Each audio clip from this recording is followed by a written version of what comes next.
क्या आपने सोचा है कि कोई व्यक्ति पाकिस्तान में 12 मंदिर बना सकता है क्या? वो भी एक सन्यासी। एक अमीर से अमीर सनातनी बाहुबली भी पाकिस्तान जाने से डरता है। वही एक सन्यासी जिनके पास खाने के लिए भी पैसे नहीं होते हैं, उन्होंने पाकिस्तान जैसे इस्लामिक कंट्री में 12 मंदिर बनवाकर इतिहास रच दिया। इस्कॉन, जो दुनिया के प्रसिद्ध ऑर्गेनाइजेशन में से एक है, जिसके 600 से भी ज़्यादा सेंटर्स हैं पूरी दुनिया में। दोस्तों, इतने बड़े ऑर्गेनाइजेशन को एक सन्यासी ने 1965 में हरे कृष्णा मूवमेंट के द्वारा खड़ा किया।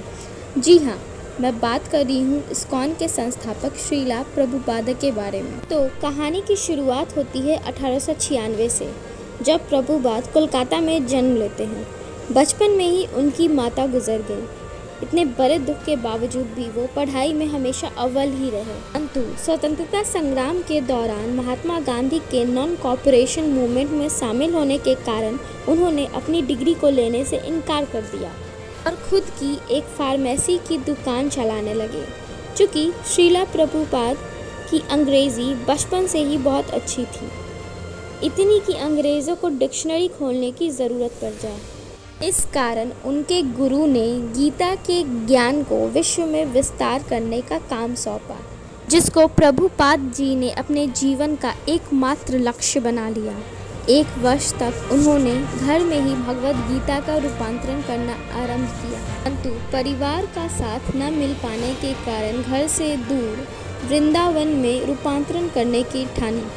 कुछ समय के पश्चात इन्हें आभास हो गया कि यहाँ से वो सफलता नहीं मिलेगी जिनकी उन्हें आकांक्षा है। फिर उन्होंने इस कार्य के लिए दुनिया के नंबर 1 देश अमेरिका के नंबर 1 शहर न्यूयॉर्क को चुना।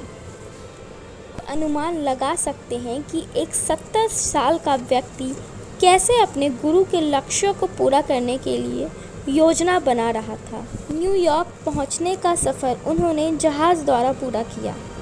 ये सफ़र 32 दिनों का था, जिसमें उनको 2 बार हार्ट अटैक का सामना भी करना पड़ा।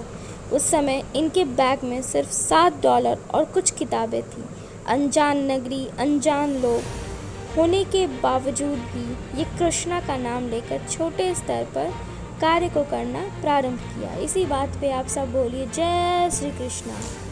उस समय अमेरिका और वियतनाम का वॉर चल रहा था। युद्ध के कारण ही अमेरिका में हिप्पीज आ गए थे। वो हर तरह से स्वतंत्र थे।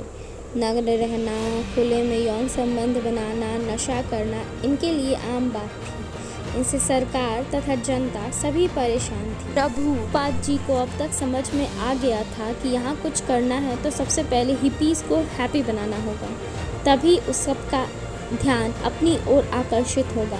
मगर ये हिप्पीज़ किसी की सुने तब ना। उन्होंने प्रभुपाद जी को बहुत परेशान किया।